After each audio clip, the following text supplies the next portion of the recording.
Good evening from New York. I'm Selwyn Collins, your host of CWS Journeys.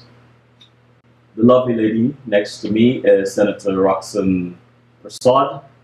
Senator Roxanne Jacqueline Persaud was elected to the State Senate in November 2015 after serving in the State Assembly. Roxanne spent many years as a higher education administrator prior to being elected to the state legislature. In addition, she's a longtime advocate for the community. She served as president of the 6th and 9th Precinct Community Council in Canarsie, a member of Community Board 18 and commissioner on the New York City Districting Commission. She also is a graduate of the NYPD Citizens Police Academy, as well as the New York City Office of Emergency Management Community Emergency Response Team. Additionally, she was a member of Community Action Board of the New York City Department of Youth and Community Development and chairperson of the Neighborhood Advisory Board, District 18. She also serves in organizations highlighting domestic violence and cancer awareness, among others. Senator Persaud, welcome to CWS. Thank you for having me. Senator Persaud, what do you find to be accurate when those close to you describe you? Well, first, I'm a hard worker, so anyone will tell you that. And I tell people it's inherent in my DNA that, to work hard and to get things done. If you want something done, you give it to a busy person. If you want something really done and something tough done, you give it to a busy woman. And that's what people will tell you. And that's the foundation of what I do. It's getting everything done. I want to expand on that. Mm-hmm. Give it to a busy woman. That's right. I grew up in a home with 6 sisters, well, 5 most of the time were there, and my mother, a housewife. And I have to agree with that. She was always busy, yet she got things done. She got things done. And we don't complain. We just do it because we have to do it. We want it done, so we're like, why fuss? Just do it. Talking about that, you were born in Guyana. Yes. And you migrated here with your parents. What year did you come? 84. It's a year before me. So what was life like growing up in Guyana? Take us back to the 9-year-old Roxanne, and then give us an idea of who you were at 15. Who was I at 15? The hard worker you see now. Always, always my head was always in a book, and I was always volunteering. I had an aunt who was also the matron of the hospital in Guyana, Georgetown Hospital, among other hospitals, and she was always volunteering. And everything that she did, I wanted to do. So my mother would say to you, oh, she's not my child, she's Alberta Pakeman's child, because everything Alberta Pakeman did, that's what Roxanne wanted to do. And so just kept doing it, becoming a brownie. I wanted to be a brownie because, you serve. Doing everything when she was going to the Palms or something like that, the Y. I wanted to do that, and that's all that I did. So we grew up on Middle Street in Georgetown. Just I tell people, for landmark's sake, it's 2 doors from Persaud's Hospital, and it's not too far from Georgetown Public Hospital. And so I went to Charles Prep, then Henry's Under 12, and then I went for a short while to tutorial, and then my mother left in Guyana in 1978 rather, and so we went to New Amsterdam to stay in New Amsterdam from 1979, December of 1979, to stay with my grandmother. And so we stayed there until 1983, and I went to Berbice Educational Institute for a couple of years there. And then my sister, my father, everybody, they left Guyana before I did. I stayed and finished at BEI and then left and came to New York. You mentioned volunteering. One can hardly ever hear your name, Senator Roxanne Persaud, without someone mentioning things like, oh, she works hard and she likes to help people and she believes in volunteering. Mm-hmm. You mentioned a 15-year-old, but is that when it started for you, when you got No, interested in volunteering? When did this it happen? started when I was 3 years old. What? Because as I said, I was with my aunt all the time, and she was always doing things, and so she took me with her. So I was always doing something. So even when you didn't understand what was going on, I was part of everything. And then we just kept going from there. And so the person you see today, it's because of that foundation that I had as a young child. Tell me a little bit about the women, including your mom, your aunt, you said, some of the women in your life that would have made an impact on, or would have helped to shape this woman we have come to know as Senator Roxanne Persaud. I think basically there were three of them. It's my mother, first and foremost. She was always a hard worker. She ensured that, her children, she had four of us, that we got the best of everything, and we did everything that's required of us. She always told us, as you were growing up, don't take, as Guyanese people would say, don't take God out of your thoughts and get into any trouble. If you leave this house and you get into trouble of your own, don't call home. So we grew up never getting into any kind of trouble. So that helped to shape who we are today. My aunt, as I said, my aunt again, and then my grandmother, who just recently passed away at 101. I keep saying 101 years and 5 months old. Those are the strong women that I had in my life, my entire life. Mom. What was she like? P1 Persaud, a hard worker. A very hard worker, dedicated to her family, ensuring that her family got the very best. And she supported us in everything that we did. Again, with that understanding that don't get into trouble, because you know what? She's making sure we go the straight and narrow. Don't get into trouble because you're on your own. And so we all listened to that story. Of your parents, who would you say was the strongest or the stronger disciplinarian? I think my mother. She really was. My father, Kenrick Persaud, all he had to do was look at you and you better get your act together. And he was very quiet. And so, but my mother, someone said that, you crossed the street in the wrong way, she's coming after you. And then she'll ask the question after. And you'd be like, well, I didn't really do anything. And then she's like, oh, okay. Yeah. Guyanese are known, especially in our generation, our parents' generation, for their idioms and their proverbs and the sayings. What can you think of from your parents that still resonates with you today? Bad company, the parrot said, and sadly shook his wounded head. I think we heard that over and over and over. Bad company, the parrot said, sadly shook his wounded head. And then it's like, show me your company and I'll tell you who you are. And so that meant you better make sure the company that you keep was really good. It's good, you kept good company. What surprised you the most about when you first came to America? Well, first of all, I came, it was the dead of winter. January, it was really cold. There was lots of snow on the ground, and I'm like, oh my God, I need to go back to Guyana. It's too cold here. That thought stuck with me for a couple of months, and then I was like, oh well, I have to live here. That's it. And then I would say, I'm gonna go back to Guyana.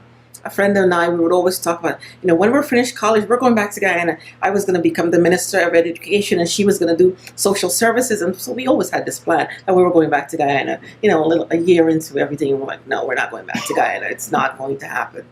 But that's just it. Graduate of Pace University, That's Bachelor right. of Science and Master of Science in Education Administration. Why education? Why that particular stream of study? That was by accident. So I started Pace University. I wanted to do information systems. I love information systems. I love technology. And so I started wanting to do information systems. But I got a job at Pace University in August of 1984. A 17-year-old kid job at Pace University, a part-time job. And I'm like helping them do registration and all that, because I wasn't going to start college until the following year.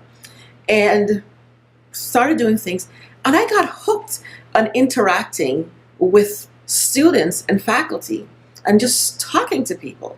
And I'm like, okay, I think I'm going to stay in this. And so September came along, because the part-time job was just going to be until registration was over, helping them to do their registration, their filing, and all that.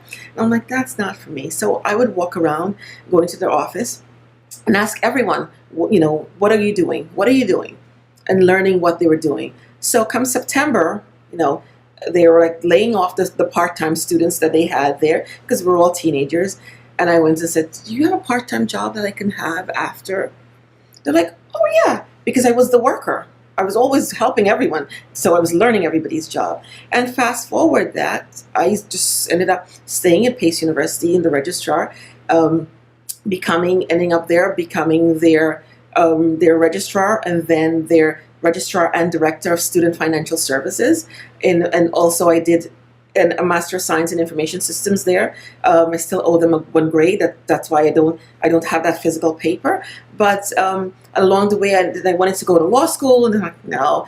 And that's just so, staying in higher ed just was by accident. And I just loved what I was doing. And you were able to help you mold people. I was talking to kids who were the same age as I was, but I think I was more mature than they were. And also because all of the friends that I've ever had were older than I was.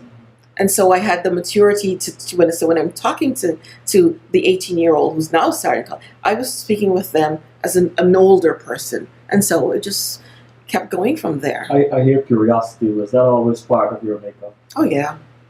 Listen, put something there, and that's another thing, that parents always say, curiosity killed the cat. Yes. But you have to always okay, what's in this bottle? How did it get in there? Those kinds of things that you do.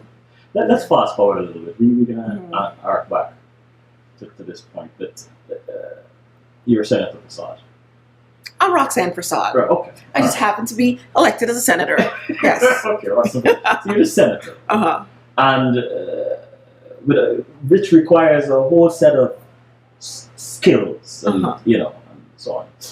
Your experiences at Pace University, and then you were at St. Francis College. Uh-huh.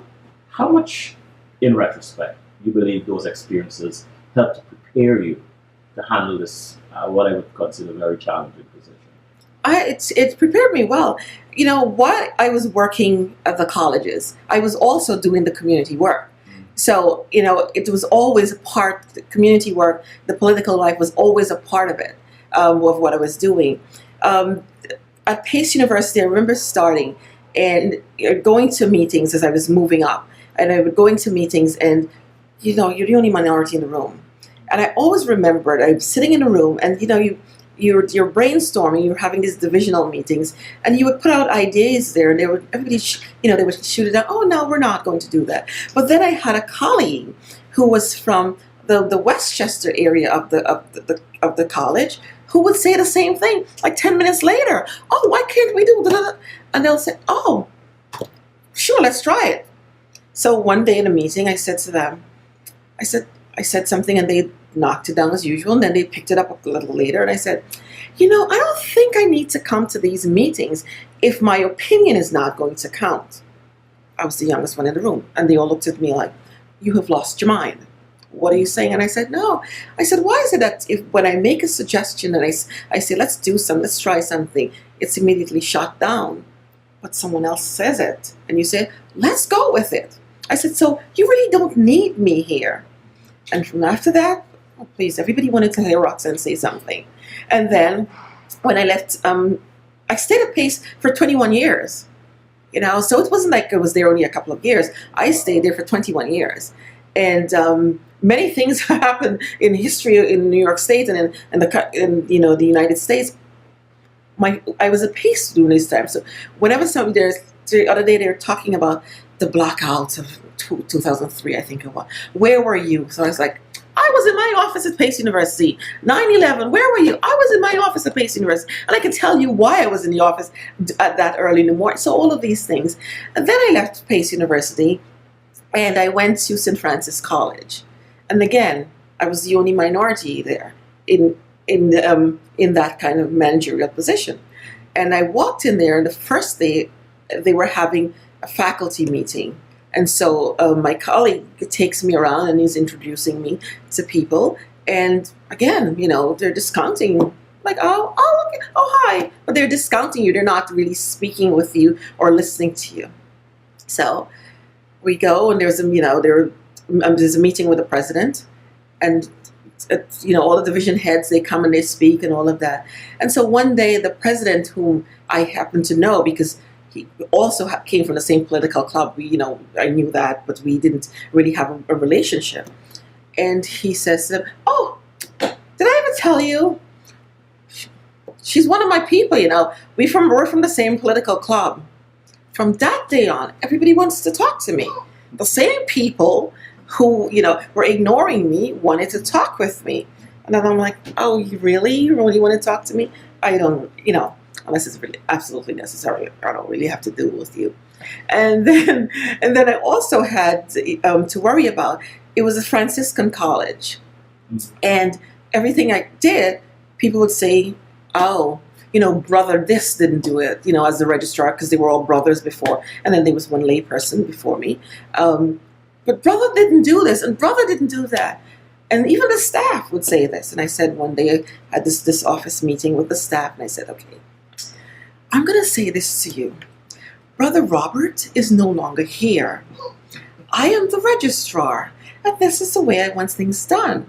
So if you don't want to do it this way, just let me know. Because maybe,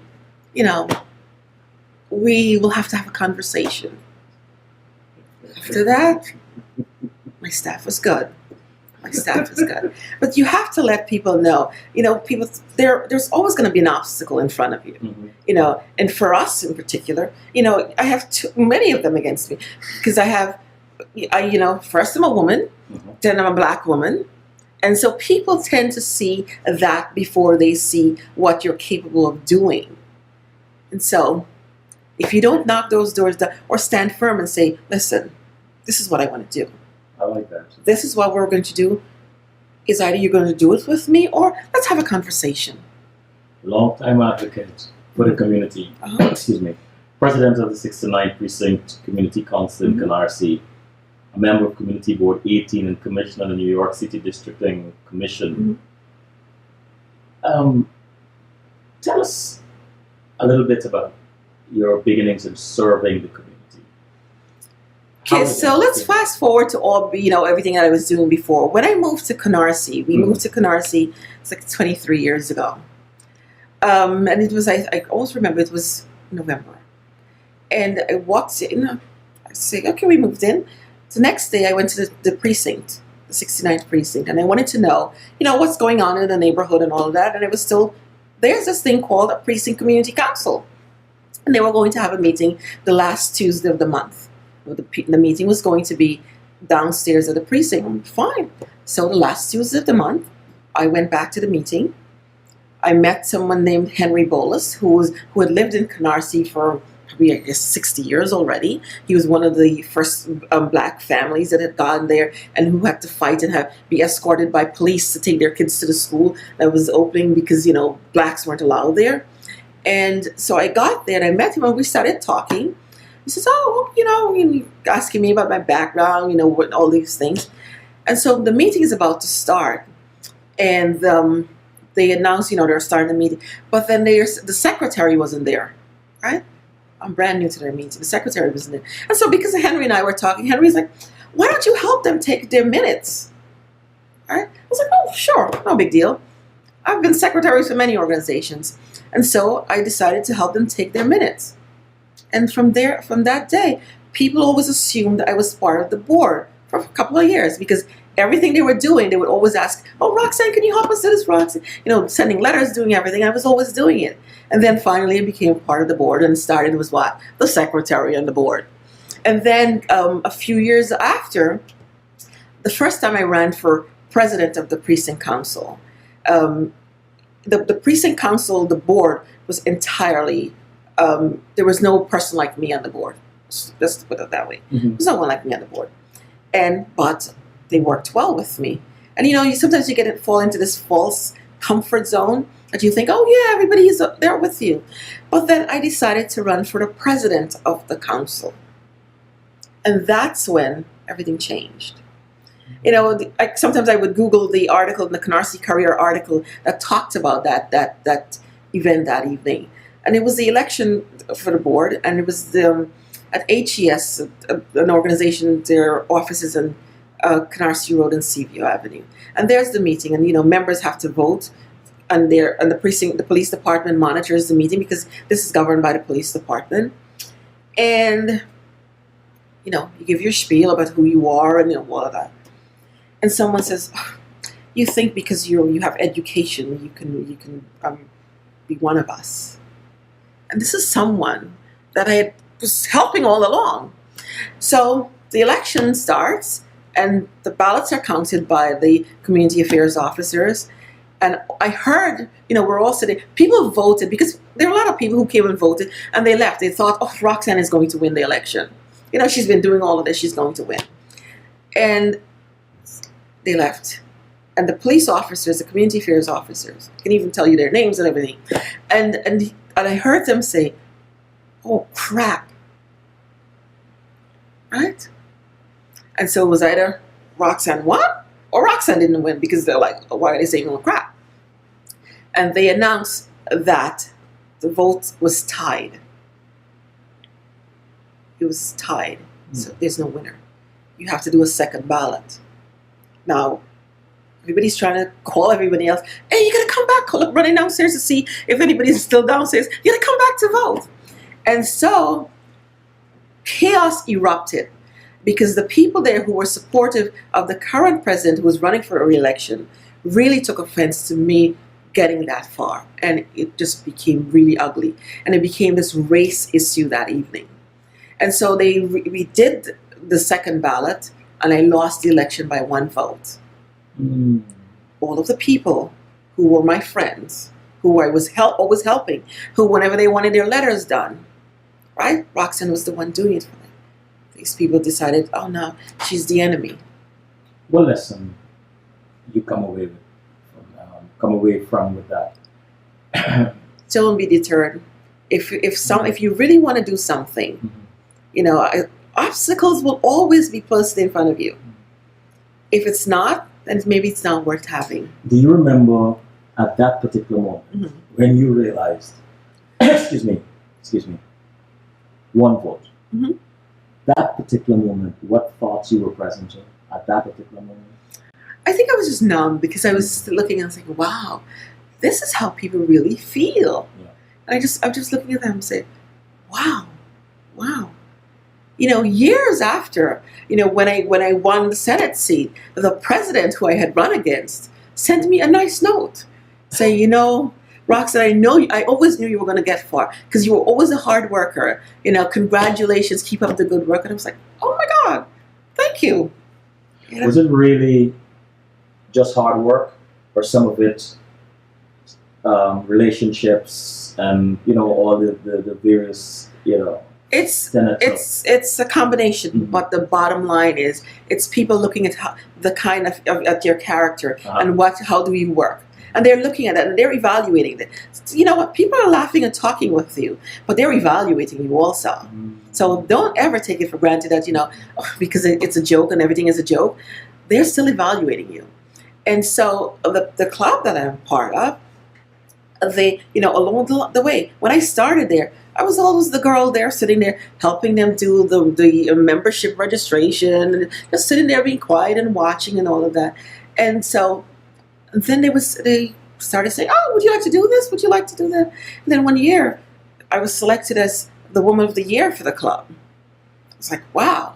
And that's when and then the district leader says, "Oh yeah, we're always watching what you're doing." And that's when it really enforced it. Someone's always watching. This is a good lesson for especially young people who are interested in anything actually, but more importantly the political path. To hear this, that you're always being evaluated. Yeah. And so be on your best. You were elected in November 2014. Began your term in the State Assembly in January 2015. When I found this, what I'm about to read out here, it intrigued me because I need you to explain it. So, the senatorial seat became available in a special election was held in November 2015. Right. Okay. Which you won. I took office as a senator representing the 19th senatorial district. Uh-huh. For those who do not know, help us understand this political path. First, The assembly. Yes. So I was the college registrar at St. Francis College along the, at that time. I was also, I was a district commissioner for the redistricting commission and all of these things. I was doing all of the political things already. Right. And so the assembly seat became vacant because the assembly member was going to run for city council, right? So, city council. The seat became vacant, and people were saying, "Oh, Roxanne is the candidate for this seat." People were just talking it, and I would walk around. People would say, "Oh, I heard that you're going to be the candidate," and I'm like, "I never said I'm the candidate." And so people, after a while, because it took months, people after a while thought that I was holding information from them. But no one had asked me if I wanted to run for office. Along the years when people would say, "What do you want to do?" And I'm like, I want to stay behind the scenes. I'm not sure yet what I want to do. But if anything, I'll probably do district leader first or something like that. Well, the first position that came available happened to be New York State Assembly. So a few months after people were asking me this, and I'd walk into the club and everybody's talking and looking. I'm like, "Oh, why don't you want to tell us that you're running for assembly?" I'm like, "I'm not running for assembly. I never said it." And so it was one Saturday morning that the county leader called me, and the lawyers for the Kings County Party and all that, and they said, "Okay, we need to talk to you." I said, "Oh, okay." I said, we've been saying that you're going to be the candidate, but we've never asked you if you want to be the candidate. Do you want to be the candidate? And they're going through all of this, and I said, I have to think about it.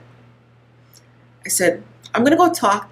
I'm from a close-knit family. I said, I'm going to go talk with my mother, my father, my sisters and brothers, and we'll discuss it, and then I'll get back to you. I said, I also have to remember that I am going to be taking a huge pay cut, leaving my job as the registrar of St. Francis College, and people don't understand that, leaving that to go to the assembly. People don't realize that. I said, so I have to make sure that I am really committed to doing that, and that, everything is in place. And so my brothers and everybody's like, "What are you worrying? What are you thinking? There's nothing to think about." And so I said, "Yeah, I know. And then it hit me. Sometimes you have to take one for the team. Because if I don't accept that position, and say, could you give it to someone else? The next one that comes around, I'll take it. No one is going to take me seriously because they'll be, no, she's not going to take it. We're not offering her anything." So I sat with them and I said, I am going to run for the assembly. But also, I have to let people know that I'm the kind of person who's going to have to ask a lot of questions. So people should not assume that, she's going to be in elected office. We'll just tell her what to do and she's going to do it. I said, I'm going to ask the questions. So just putting it out there. So if that's not what you're looking for, it's okay. So like, they said, that's insulting to say that to us, that, why would we want to tell you? I said, no, I just have to make sure it's out there that everybody understands that, yes, I'm going to listen to you because you've been in it for forever, technically going to as an elected position of this magnitude, it's new to me. So I have to listen to what you're saying, but I'm still going to have to ask you the questions, If you say jump, I'm going to say, okay, why do I have to jump? Right? I'm not going to just say, oh, how high? And so, so I ran for election, and, everybody, the community was saying, oh, yeah, we knew you were going to do it. We knew you were going to do it. I ran for election, and then I had a Republican that, running against me because they wanted to make sure that they kept their Republican line, but the Republicans were supporting me also, and I won the election. And the night before election, my Republican opponent sent me, "Hey, Roxanne, good luck tomorrow," So it was just, that's how it was, because I had a good relationship with people. So fast forward, so I had to run in November of 2014, 2 ballots, and everything that I had to do was twice. I was running to finish the term because the current assembly term hadn't expired as yet. So in November, I had to run to finish the term that expired December 31st.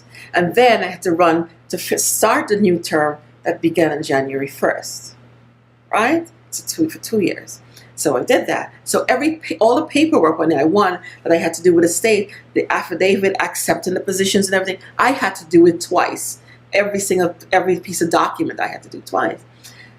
Come 2015, and the current senator was having issues, and people were saying, oh, this may happen, and are you going to run if that happens? And I said to them, he's a friend.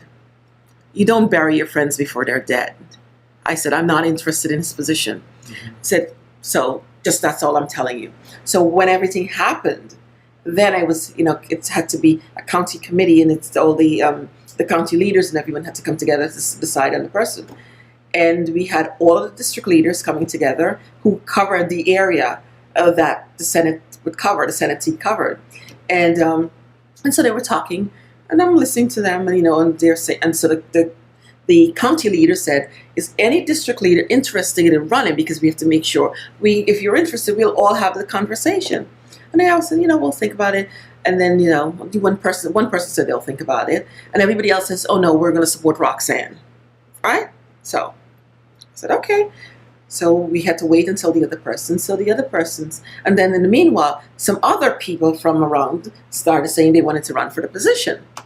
And so when I waited, and then a couple of weeks, and I said, I'm definitely I'm going to run for the Senate. And so the leader who said he was thinking of running said, I knew you were going to do it. As long as you're the candidate, I would not run for the seat. We'll all support you. Okay. So I was selected as the candidate of the party. And there was a special election. I won the special election and then finished the term. Again, I had to finish the term for special and then run again in 2016. I know. They always make fun of me in Albany. It's like, how many elections are you having? And so I had to run in 2016 now for a new term. That started January 2017, and I handily won that. I had an opponent, who we all worked together for many years, but who felt that, it was a time for them to run. And then I had this group of people who kept saying, well, there's a growing Haitian population. This seat should belong to the Haitian group. And so I said to one person, I said, I have never heard anyone say a Guyanese person should run for something, or the Jamaican person should hold a seat. I said, that's not how it's done. I said, I am running for the New York State Senate to represent everyone who's in the 19th senatorial district. I am not running to represent Guyanese. I said, that's not who's putting me in office. That's not my support. That's not my base. I am running for all of the people. So if you're looking for someone who's going to say, oh, you know what, I'm only taking care of X group of people, I said, that's not me. And that's why I've had such a good working relationship across the district. You know what I hear? First of all, Roxanne, congratulations on all front. Thank you. I'm hearing here is, commitment, confidence, courage. All the C's. All the C's. You kept doing it, and But I want to ask you this question before I ask this other question. When you made that decision to run, what was the trigger? The first time? The second time, when different people were contemplating whether they should run. Because I felt that the people who wanted to run were not running for the right reasons. Right? You see, I tell people I'm committed to my community, to ensuring that where we start is not where we end. Right? And so, but there were people who wanted to run because of their own self-interest. As I said, when you're telling me that, it's because of an ethnic group, it's this ethnic group, and so you're running based on that ethnic group only, you're not running to represent the entire community. You're not interested in moving the needs of the community forward. You're not doing that. And so, and that just says, okay, Roxanne, you have to do it. And I did it. And, I have no regrets. And you had all these people that held various offices and so on that are supporting you. Why do you think this was so? I think because, as I said, people watch you. They look at what you're doing. They look at how you conduct yourself. They look at your work ethic. And along the way, I've made friends with a number of elected officials. When I was not an elected official, I had these people that I could count on, that no matter what I was doing, if I was hosting something for the precinct council or I wanted to do something on the block or something like that, they were willing to support me. And that has continued. And they see that, you have to be willing to put the time in. And they see that I'm committed to doing that. On that note, let's take a quick break. Okay.